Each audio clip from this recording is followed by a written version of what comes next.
morning. Sorry for the delay in start. Why don't we just begin with Public Works, and I'll turn it over to our audit staff. Lisa? Good morning. I'd like to welcome everyone here today to the Department of Public Works Fiscal Year 2020 budget hearing. The department's analysis is presented under tab 70 in your books. The proposed fiscal year 2020 budget for the Department of Public Works totals $397 million, including $288.9 million in Metropolitan District funds, which the Council does not appropriate. The general fund portion of the budget totals $108 million, a decrease of $1.1 million or 1%, primarily due to reduced costs for operational supplies resulting from new salt reduction technology, reduced materials recovery facility operations, and reduced vehicle repair costs. The special fund portion of the budget totals $76,000, an increase of $8,000 or 12.6%. As you can see in Exhibit 4 on page 4, there is a history of excess general funds and expenditures on unbudgeted items. Based on our analysis, we have identified two potential general fund budget reductions totaling $635,000, including cuts to increase turnover savings and to reduce operational supplies.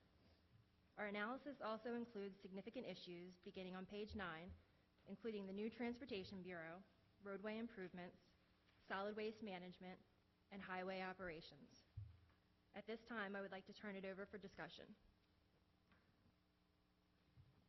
And good morning, Mr. Walsh. Mr. Maybe Chair. just go through the audit questions and tackle them, and then we'll open up for questions. Mr. Chairman, members of council, good to be here this morning. If I may, can I introduce some of our staff who came with me? Lisa Wright, starting with our left, she's a management analyst with traffic engineering. Greg Karski, traffic engineering bureau head. Bobby Rodriguez, head of our Metro District and Petitions section. Andrea Richmond, heading up our budget preparation for the entire department. Tony Russell, the new head of highways. Carol Over, the management analyst for highways. Ted DeBoda, head of utilities bureau. Momin Abukdir, management analyst for utilities. Behind him, John Moore, management analyst for solid waste. Next to him, Mike Beechler, head of solid waste management. Next to him, Tom Kiefer, head of engineering and construction. And Carrie Mayhew, head of the management analyst for engineering and construction. So that's where all the work gets done by these folks, and we're really proud of them, the staff that we have. Thank you.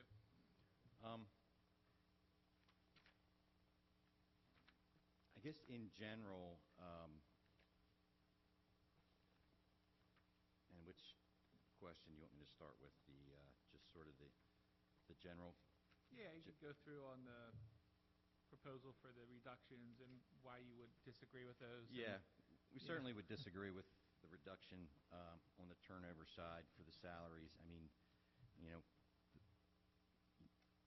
you know the work that this department does, and certainly we have vacancies, and every position we have is important to us, and we do our best to fill positions. And certainly with retirements and things like that, it seems every time we lose one for a reason that we need to fill it. So we certainly are against the cuts on that item.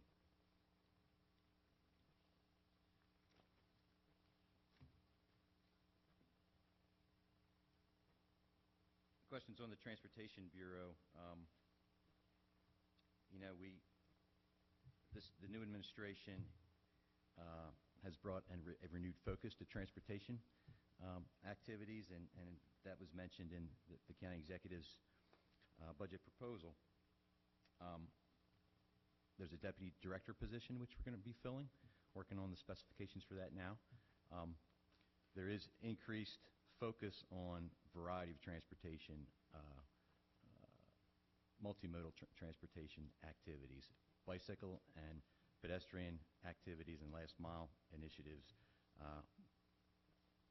The specifics of those, are being worked on. There's more money in the budget for bicycle and pedestrian projects, and that money is going to be used for as a match for grants. There's a couple grant projects being proposed right now, or being applied for right now, one in the Catonsville area and one in the Councilman Crandall's area on North Point Road. But certainly we haven't had a budget identified for bicycle projects in the past. So now we have that funding source that we can apply for grants and go after state and federal money.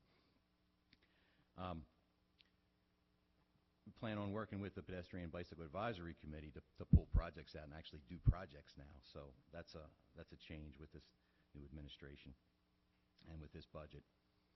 The Towson Circulator, the big difference this year is the administration's actually supporting it, right? So that's a big change, and the plans there are to blow the dust off that old study, have a refreshed study done, and then go back out into the community where we can re-engage the community and ultimately get to a solution that can be budgeted for and implemented. So that's the plan of attack for the Towson Circulator.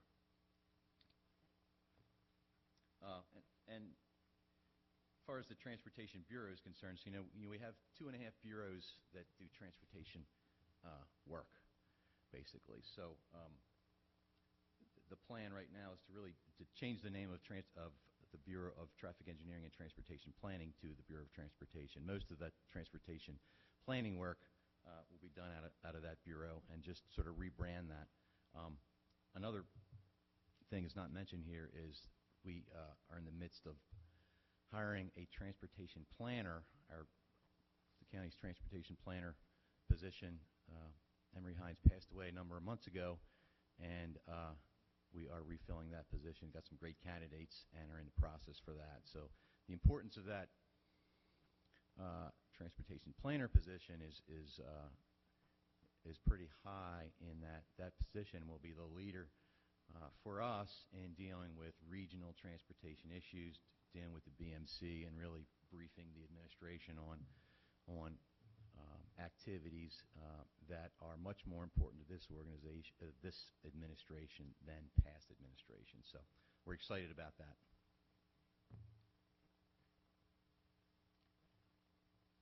More questions about transportation?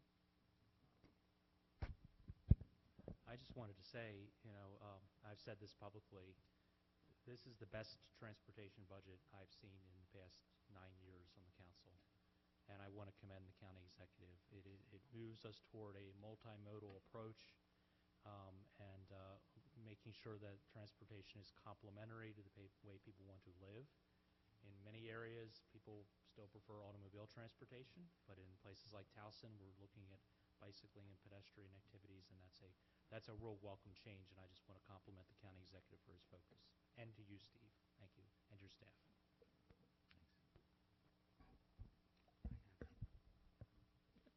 Councilwoman. Thank you, Mr. Chair. Mr. Walsh, thank you for all you do, especially you're so responsive to our office. I can't say it enough. I do have one comment to make about the bikeways and pedestrian. I had put it on my priority list for a couple years in a row, and I guess it just got shelved every time. But I really want, now that there's funding available, I want you to take a long, hard look about connecting the trails from Gunpowder State Park to Marshy Point Nature Center to Eastern Regional Park. We have 3, 2 of them we own, the Regional Park at Marshy Point and the State Park. That could be miles and miles and miles of, we already have the hiking, but you can't bike or drive your car to each one. I know there's a railroad track involved, and I know there's wetlands involved, but I'm just saying, now that there's money available, I want a hard look at that. I don't have bike lanes unless you want to count, Eastern Avenue, which isn't safe, and then we have bikers on Ebenezer Road, which is pretty daring, and it's not really a bike lane. So I'm going to be asking this to be a priority with the county executive when more money comes available. So I just want to put that up in your, back of your head right now. How fantastic would that be to connect all 3 of those facilities? Cool, right? Yeah. Thank you. Councilman Patoka. Thank you, Mr. Chair. Thank you for your presentation, Mr. Walsh. And I want to focus on the curbs gutters, sidewalks, and also the bikeways and pedestrian access. Um, in my district, there is a large Orthodox Jewish community and large families that walk, and so the sidewalks and pedestrian safety is a high priority for me, especially for that community. In many respects, it's as important for that community as the Towson Circulator is for Towson. And so I know that you're aware of it. That community borders Baltimore City. And I think you mentioned the importance. I'm really sorry to hear that Emery Hines passed away. I did not know that. And Emery was a longtime colleague. But I think it's important that we are in specific in that area. It's particularly important because, as I mentioned, the community is vibrant in terms of walking at least once a week, twice a week with large families. So my question is on the bikeways and pedestrian. Do you have an idea of the allocations for bikeway and pedestrian safety and how that would, or is that something that will be determined during the course of the year? Well, I think it'll be determined during the course of the year. I think the important thing to remember is that this particular $1 million that was identified for the particular budget item for bike and pedestrian facilities is not the only way we can get bike and pedestrian facilities done. So remember, there's a 5.2 category that is for roadway enhancements. When we use that funding to do road projects, and with road projects, most of the time come sidewalks. So the key thing from our standpoint is to identify, really do some due diligence and come up with real costs to get these projects done, and then work with the administration and try to figure out what funding source we can do them, and whether it's a long-term project or a short-term project. A lot of the projects that we have looked at in your area are not easy to do, unfortunately. Some projects are easy to do, where we knock on people's front door and say we want to put a sidewalk in. They give us a letter of permission, and we build it. And we don't need storm drains or poles moved or anything like that. Some projects are not that way, where you need full engineering design, land acquisition, pole relocation, and storm drains. And when those happen, the project's costs go up. So you're not talking $100,000, $200,000 road widening project anymore with sidewalks. Now you're talking multiple $1 million worth of a project. So, there's a lot of needs out there in a lot of those areas that we have been, trying to respond to complaints talking about establishing those sidewalk connections. Moving forward, certainly, we want to get good costs, and then we can have the debate about what projects get funded and what projects move forward. So, and I would even add that signage and striping would be kind of low-hanging fruit in that area. And the only thing, I know that your guidelines don't call for pedestrian counts. Call for weekday pedestrian counts. And I would say for that neck of the woods, I would recommend strongly that you consider weekend pedestrian counts, especially Saturday, because you're going to have numbers that would not warrant striping on a Wednesday, but on a Saturday. If you're out there on a Saturday, you'll see that there's lots of little kids, and God forbid something terrible happen. We don't want that on us because we decided not to do a weekend pedestrian count. Thank you. certainly agree with that. Councilman Crandall? Thanks, Mr. Chair. Mr. Walsh, I just want to thank you and your entire department for the responsiveness. I mean, everything from solid waste to highways. We don't always agree on some of the decisions that have been made, and things can get a little contentious. But the dialogue is always there, and we appreciate that, and we appreciate the work that your department does. I was very heartened to hear of that the administration is going to seek grant funding for sidewalks in Edgemere, which has been, as you know, a long-term need. So it's a fantastic start to at least acknowledging that something needs to be done in that area. So I'm just appreciative that the administration and your department, Department of Planning, has taken this on. So with all those kudos, I'd like to have you address on page 6, number 3, which is a potential budget reduction that the auditor has brought to light, almost $8 million, $7.5 million in reducing the general fund for non-specific project work. Can you address that for us? Well, I think a lot of the projects that had been identified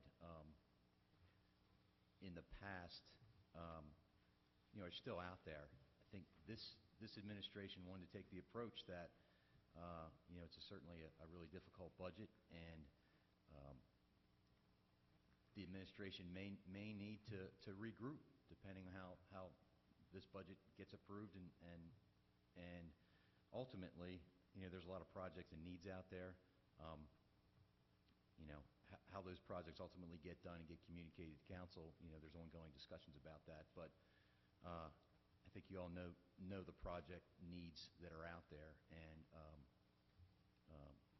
we have lists and lists and lists back in the office, but ultimately, as they get communicated through the administration and discussed with you all, that's why a lot of the projects numbers were deemed as contingency when it came over the bulk category, a lot of the bulk category projects.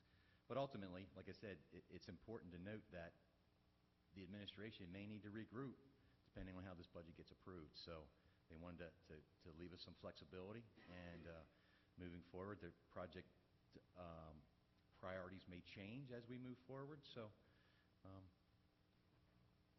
that's really the background on bulk categories. I know over the course of time, the administration or the council has wanted to see specifically project lists tied to the amount of money in the bulk category, and there's always been this debate about whether there should be a list submitted and that should be locked down. Well, things change over the course of a budget year, and there needs to be some flexibility in decision making on projects as you go through the fiscal year. So that's the approach this year.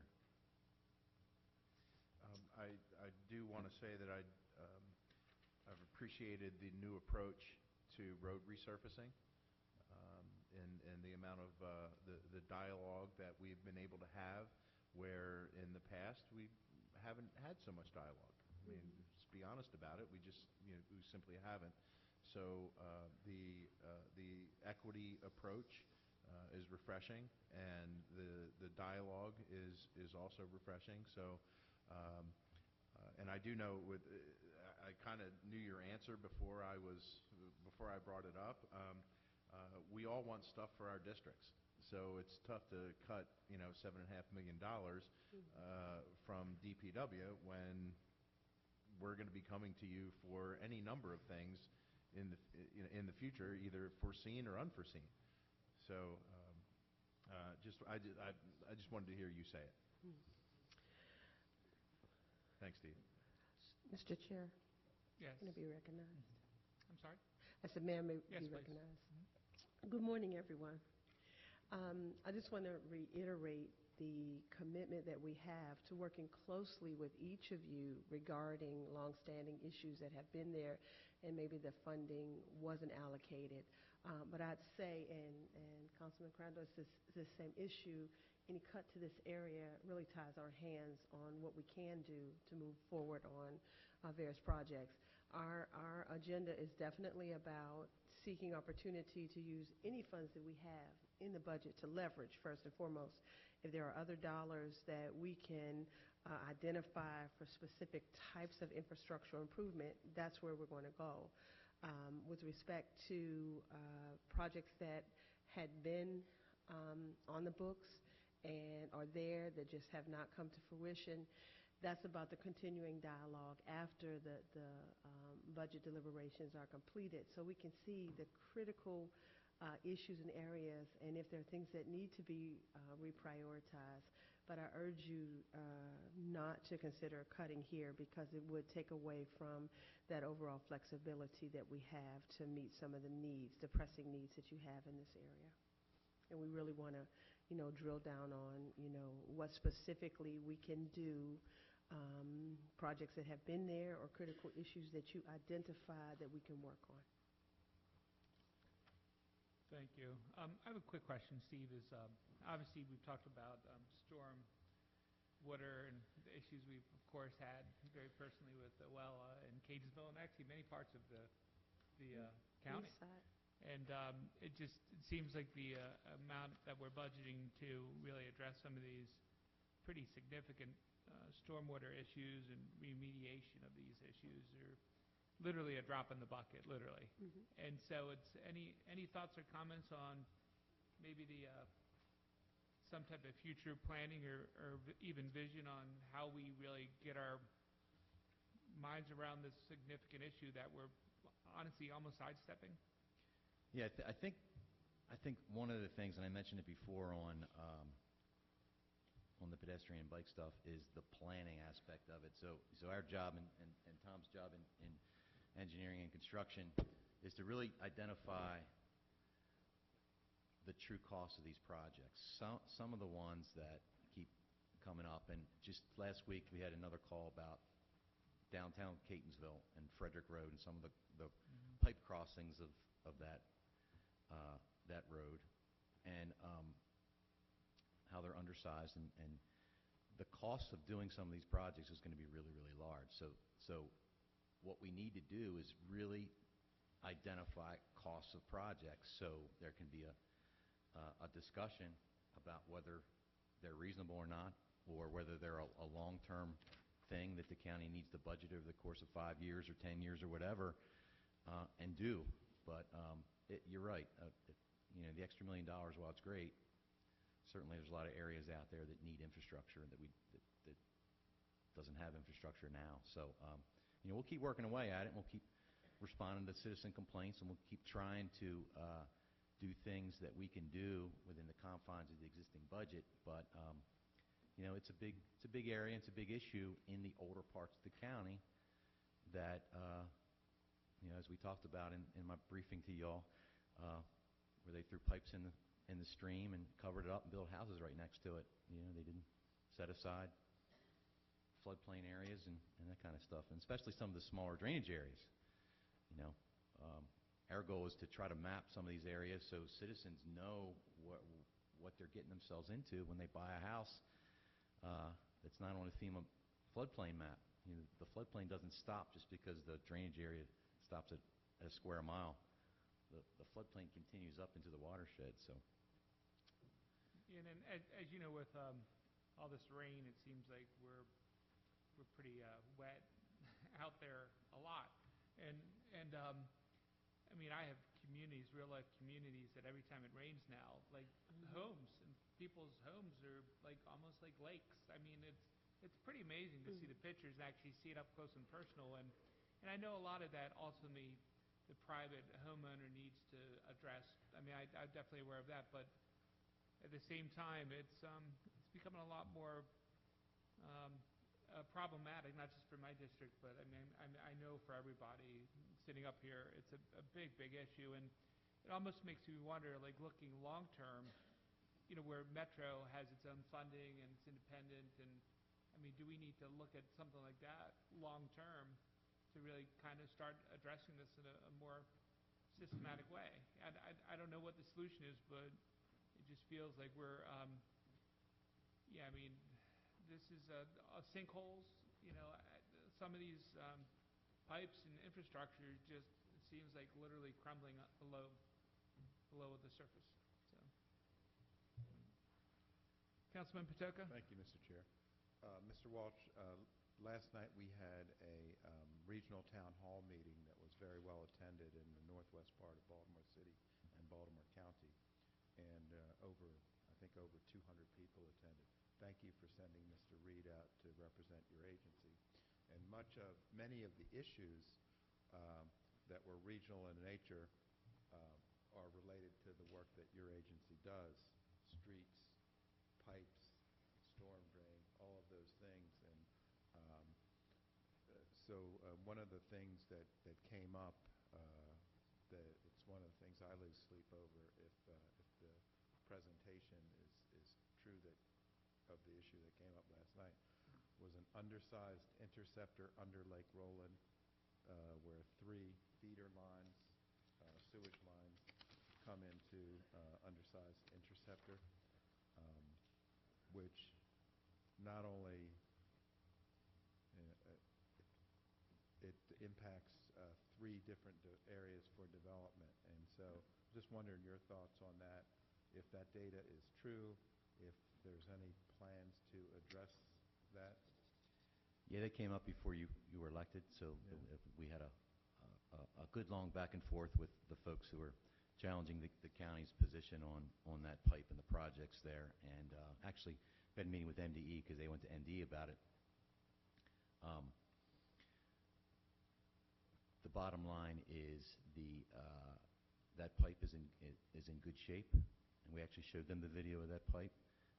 The fact that 3 pipes come into that isn't necessarily a bad thing when the timing of the flow reaching that pipe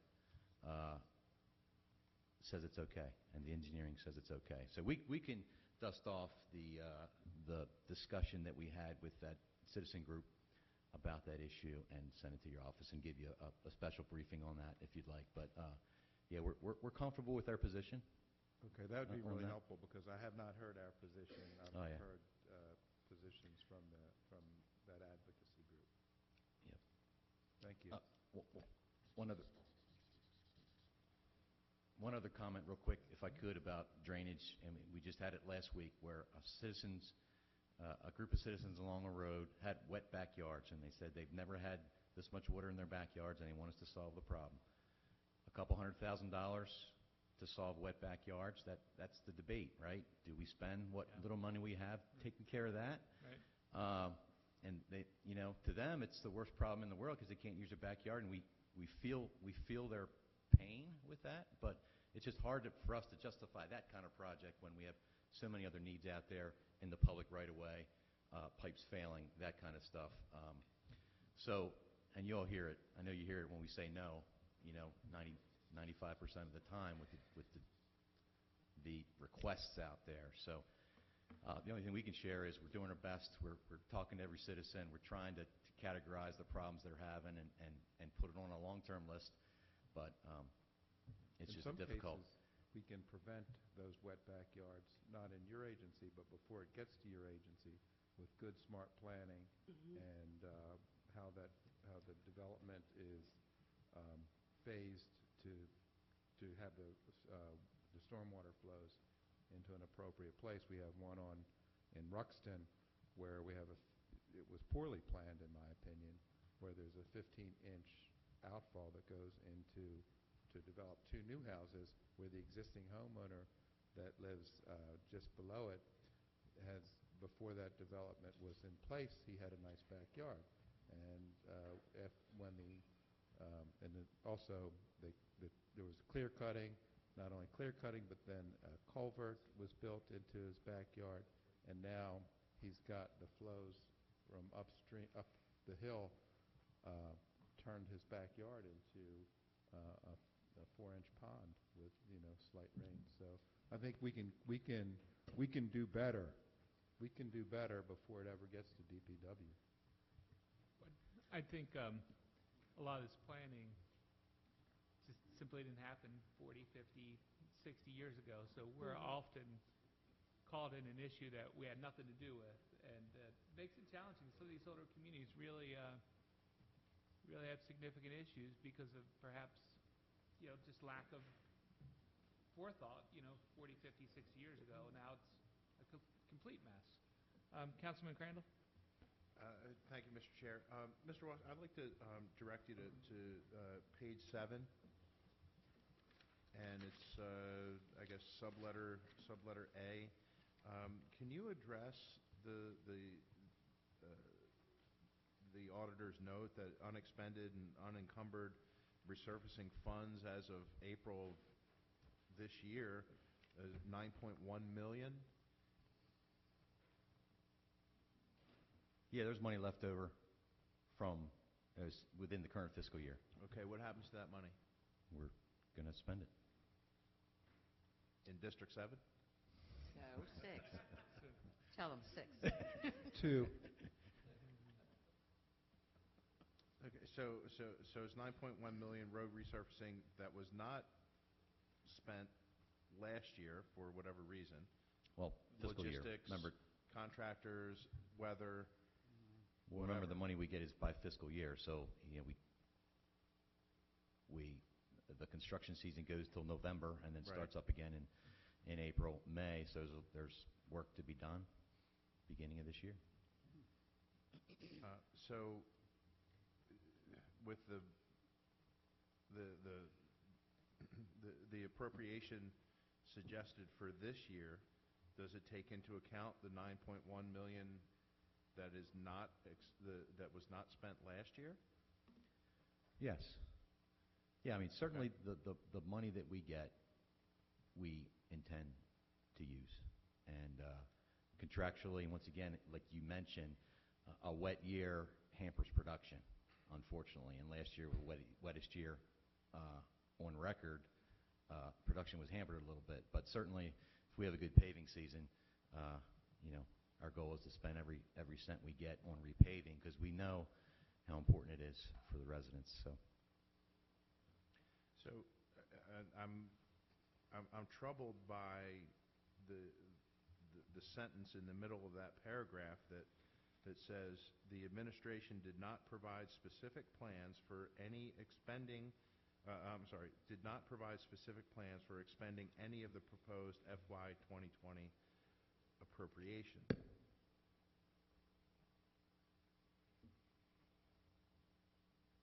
So I'm a little troubled by that statement in the auditor's report.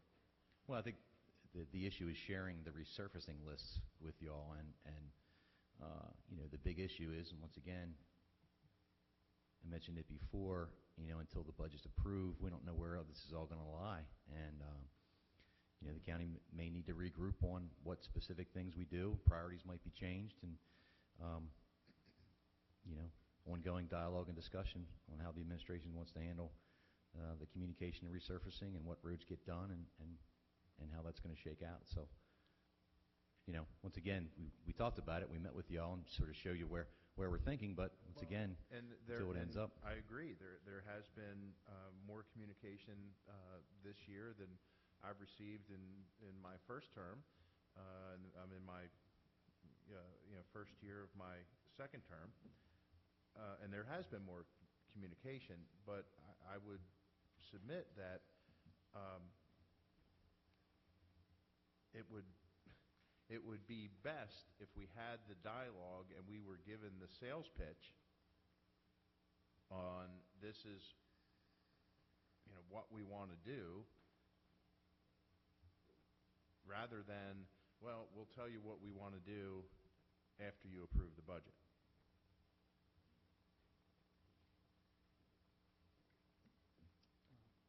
Councilman Marks and Bevins? Oops, thank you. Go ahead, Councilwoman Bevins, yeah. Right, thank you, Mr. Chair. I just want to make sure that I understand this. So the money that was the $9.1 million that was left, and a lot of that, I believe, was probably because of the soggy summer we had. So are those the first projects to get done that weren't done, and wouldn't that money be applied to those? I mean, the money was already there, the projects were approved. Isn't that what should be happening now, that those projects that got rained out, are they like first on the list now before anything else, so that money gets spent? Yeah, for the most part. Okay, all right, I understand that then. Okay. Thank you, Mr. Morris. Liz? There may be a budget question also in terms of how much actual cash is available there. within those projects. So that could be a much bigger discussion about how cash is managed within the capital budget. But this is not, maybe the budget analyst can address it. Is there cash available in these projects, or is this more just authorization that's on the book and more debt would have to be issued or something like that?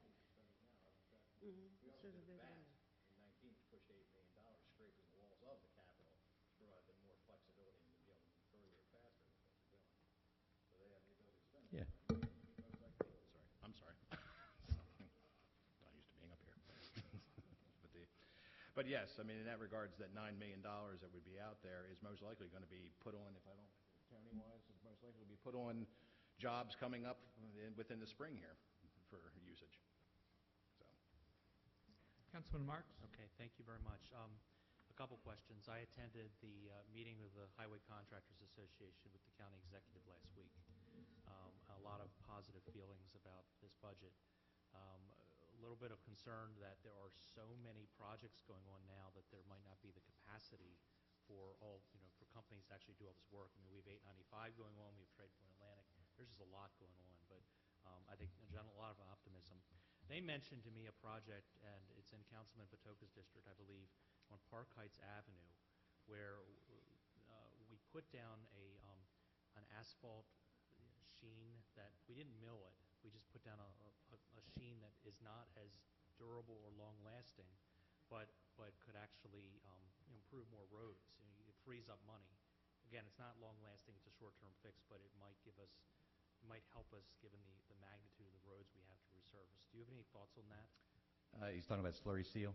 I think so, yeah. Yeah, it was a tool the county had used for a while. There's nothing in the current plans for the use of it, but some other folks have talked to us about that, and we're gonna look into it again as a tool. The issue is there's a positive and a negative. Sure. One, it extends the life of your road for 5 years or so, Tony, 5 to 7 years maybe. But you got to hit it at the right time, and when you hit the end of that, if you don't do anything else, it looks incredibly bad. Yeah. We've had some serious visual complaints from people how bad the road looks because it flakes up in pieces at the end of that time period. So it's a tool that we need to use and phase in. North part of the county, people love that slurry seal because it has a rough aggregate to it, and the people in the north part of the county don't want people driving fast, so they want that rough texture, and they want it to mimic the potholes and the parts of the rough road that they like out there. So we've done a lot of it in the north part of the county, which in the south part of the county, people don't want that. They want a nice, fresh, clean, smooth road. So to answer your question, yeah, we'll be looking into that in the future. Steve, I think the term, and one of your folks in highways taught me this term. We have asphalt envy. Two other points. Thank you for your work with the Herring Run. As we look at trails, Councilwoman Bevins and I share the Northeast Trail, and we'd love to work with you all to advance that. And then finally, what is the status of the traffic calming pilot program, the speed signs for each of our districts? Yes. So the program was to ultimately purchase the devices and put one in each district as the pilot. Yep. The first part of it is to procure the sign, which are in the midst of procuring the sign. There will be one that's put out so staff can get a feel for the technology itself, what it's going to take to maintain, how durable it is, that kind of stuff. Right. And then once we have a comfort level on the specific purchase for the specific type of sign, then we'll move it to the rest of the districts, and we'll be reaching out to you all for locations that you want as that pilot. So we're not quite there yet. We're in the midst of specking out the sign and actually the purchasing of the first one. And once we do that and have a comfort level, then we'll be moving it forward. This is likely a summer thing, right? Absolutely. Summer, okay, Yeah. before school starts. So, okay, awesome. Thank you very much. Councilman Patoka, do you have something? Okay. One thing, Steve, I know it's always an ongoing issue just with when BG&E comes out, they do their work. Sometimes their patchwork, the temporary patchwork, sometimes isn't, let's just say, ideal. And then, of course, we have always every road dispute about, okay, well, you're resurfacing half, you're not doing the other half. And so it's I know I have a meeting with Wade Avenue tomorrow. I think Tony might be coming to that one with me. So I do appreciate your help there. And it's always just trying to, make sure BG&E's doing what they need to do so we don't get yelled at, because taxpayers have no idea. BG&E, Public Works, they think it's all us. So I know I'm not telling you anything you don't know. So. And we really are trying, and we do try to sync up utility work with our repaving. What we do not want to happen is for us to repave a road and have it cut up either by BG&E or by the city or by us for some utility work, because it makes everybody look bad. So there is an effort to try to sync that work up and even accelerate utility work sometimes to get all the utility work done before we resurface the roads. The things that we don't have control of are emergency type work, and sometimes BG&E elevates in priority work where we might have just repaved a road, but for whatever reason they feel it's more important to do that work now as opposed to waiting for 4 or 5 years. But we're talking about trying to develop a policy on road moratoriums where if we repave a road, there is no getting into that road for a period of years. We're wrestling with that, whether that's reasonable or not. But we get the issue, and the other thing we are trying to do is make sure that when we do utility work, either road or sewer, that we do the correct repaving and not just a strip if the road is in relatively old shape. We need to resurface the road if it's narrow or whatever, or do a full lane so it doesn't look like we're doing just a trench, because what people do not like is the 3-foot wide resurfacing of a trench. They surely don't. And people go nuts about it. So we're trying to be smart about it and do the best we can with the situation. Years. Yep. Other questions? Councilman Jones, you have anything today? Or Councilman Katz, you guys good? Councilman Katz, you pretty good? Anybody else over here? I know, right? I know. We're almost on time. I just have one comment. Councilwoman Bevins. So I did receive a email from a resident of my district about cost savings, and they wanted me to pass it on to Public Works. Because I was saying, anybody's got any good ideas on how we can work this budget out, contact me. That was a bad thing to do. So everybody's got a thought process. So I thought about this in the past, too, the street sweepers. Okay, and I know that the new trucks were purchased through the stormwater remediation fee, so I know that we have some new pieces of equipment. I see them in my neighborhood. But the question was, in waterfront communities, there's no curbs, sidewalks, and gutters. So how productive are these street sweepers when they don't have anything to actually collect except in the middle of the road? Most of these waterfront communities just have ditches, and a little bit of air will just blow the trash and debris down in the ditches anyway. So are they really collecting what they should be collecting? And the question was, maybe you should use the street sweepers in other areas and not as often in waterfront communities. And focus more on cleaning the ditches out. Interesting question. So we actually we focus on the waterfront areas because we want to make sure those areas are as clean as they can be. Once again, do the waterfront part of it. We actually do sweeping throughout the rest of the county. It's not done as frequently as the Critical Bay area there. I'll let Tony chime in on the fact that... But you never see the debris in a waterfront area because there's no curbs to collect it, right? Yeah. There's no curbs to collect it. It just goes right into the ditches that most people have in front of their house or across the street. So we're just wondering, the question was, how much are they collecting? Is it necessary, and could you put your efforts somewhere else? We collect data on how much how much material we actually collect in those waterfront areas, and it does help the environmental folks in categorizing a benefit for the MS4 permit. Okay. So they actually love when we do it in the waterfront areas. Tony, chime in on. We got contractors Yeah, I see them in my neighborhood. Some roads don't have a curb and gutter. I think the important thing to think about the sweeper wheel thing is picking up trash. But the biggest thing we look at is picking up the sediment on the roadway. Okay. And that's where MS wood permit comes into play, which how many credits the county actually uses back. Right, so we get TMDL credits from our sweepers. Yes. Right. Okay. Could you ever make it possible to give me a number of what, do you have a breakdown of what you get in the waterfront communities? Yeah, we collect good data on. Yeah, on yeah, the amount. so could I have that? Mhm. Great, thank you. Thanks, Tony. I think it might have been included in this package. I think it was all together. We do something exactly. Okay. And I do want to thank your agency for all the work that you've done for the Hartford Park area, for the sewer backups, for one, and utilities is here. And I appreciate all the time and effort that's went into communicating with the Glendale-Glenmont community with their flooding issues as well, and coming out to the communities, and these are all work in progress, I know. But just goes to show you that I listened to Councilman Batoka talk about good planning. This neighborhood's over 50 years old. There's been no, Glendale-Glenmont, there's been no development, and it's coming from so far above, it's not from anything, except maybe the Towson Place Shopping Center. So that's always interesting to see where the water flows and how much flows and where it ends up. Always downhill.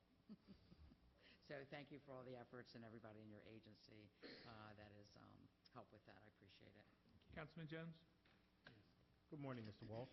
Morning, Mr. Jones. Good morning, Team DPW. My question is, what is the status? How many of the street sweepers do we have, and what is their current status right now in terms of being operational? We have 10 sweepers. They all operational? I didn't check this morning if they were, but, some of them do have some age to them, so there are some issues with them. Okay, the only reason I ask is I think the last time I inquired about getting one, I was told they had to check with another neighboring area because theirs was broke. They take a lot of maintenance. They're certainly equipment that requires a lot of maintenance on them, a lot of moving parts on them, and All right, thank you. Other questions or comments for Public Works today?